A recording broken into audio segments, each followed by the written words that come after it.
রাধা প্রেম গোপী ভাব আপন মাধুরী, তিন বাঞ্ছা পুরাইতে এলেন গৌর হরি। এই ভাব গ্রহণ করবার জন্য ভগবান যুগে যুগে তিনি নেমে এসেছেন মর্তের মাটিতে। সত্য যুগে শঙ্খ চক্র গদা পদ্ম ধারে নারায়ণ রূপে তিনি এলেন, বধ করলেন, যুদ্ধ করলেন কাদের সাথে? হিরণ্যাক্ষ হিরণ্যকশিপুর। নরসিংহ রূপে নারায়ণ যখন হিরণ্যকশিপুরকে বধ করছে জানুদেশে ফেলে, তখন প্রহ্লাদ ভজনে লিপ্ত ছিল। আব্রহ্মস্তম্ভ হুঙ্কার দিয়ে ভগবান প্রহ্লাদকে ডাক দিলেন, প্রহ্লাদ,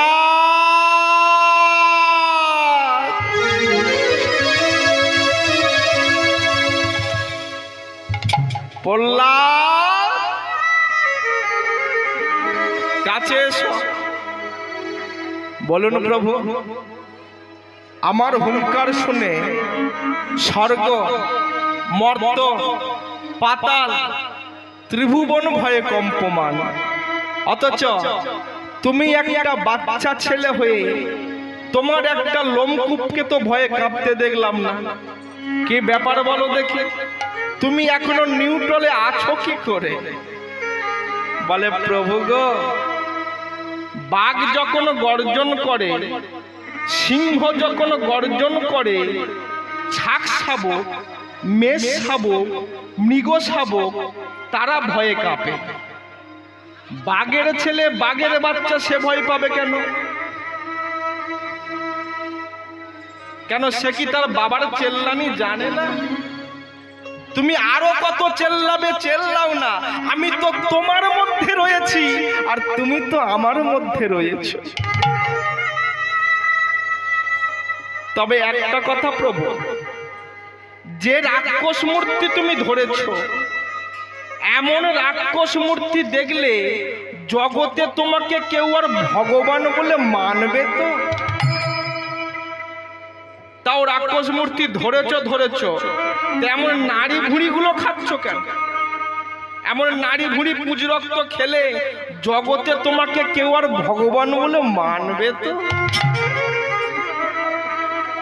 তখন প্রহ্লাদকে জড়িয়ে ধরে বলেছিল, প্রহ্লাদ রে, কে বলেছে আমি নারী ভুঁড়ি খাচ্ছি?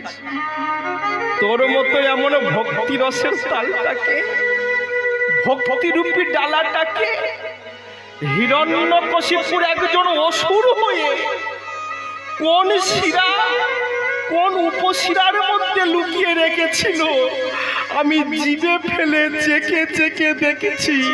কে বলেছে আমি নারী ভুঁড়ি খাচ্ছি? প্রেমে সে বলো নিতাই গৌর প্রেমানন্দ। হরি বল, হরি বল, হরি বল।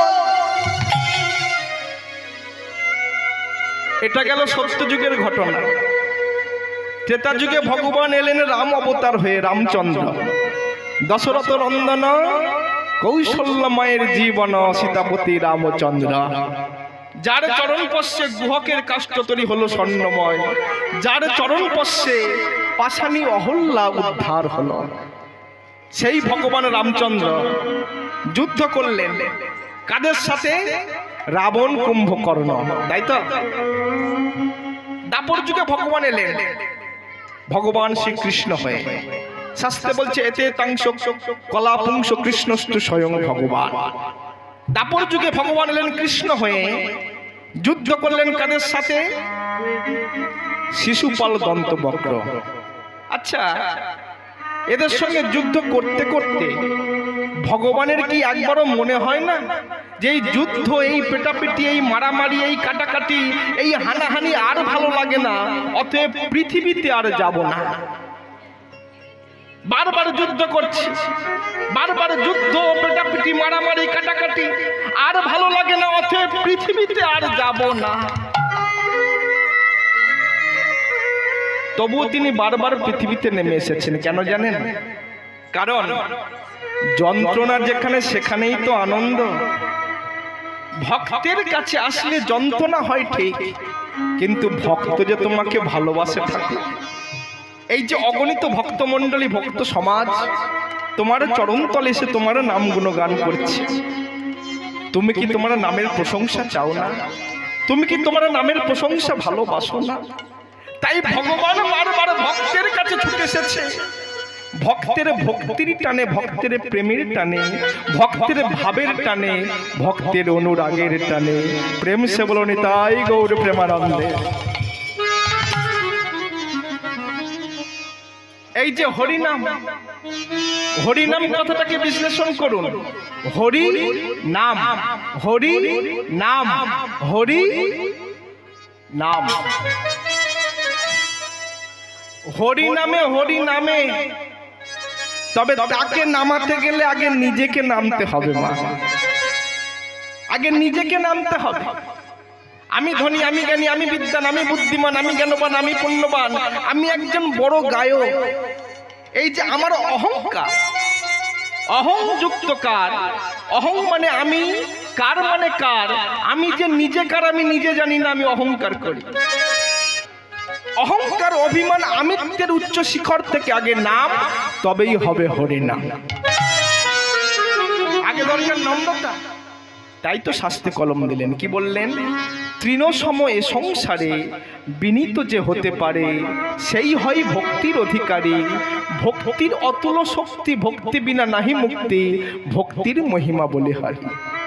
উচ্চতর শিরোপরে চাহ যদি উঠিবারে, অগ্রে কর মূল আলিঙ্গন, সদাই তৃণাদপি হও, রাধা কৃষ্ণ গুণ গাও, তবে তো সত্য স্কন্ধে করিবে বহন। যার কাছে অহংকার তার কাছে অন্ধকার, এ বিশ্ব জ্ঞানের ভান্ডার। আত্মদৃষ্টিহীন হয়ে পাশব জনম লয়ে, এ সংসারে বেঁচে থাকা বিড়ম্বনা তার। ব্রহ্মডাঙ্গা রয় যেথা, জল নাহি রহে তথা, শুনিয়াছি শাস্ত্রের বচন। উদ্ধত যে জন হয় তাহারও আয়ত্ত নয়, তত্ত্ব বস্তু দুর্লভ রতন।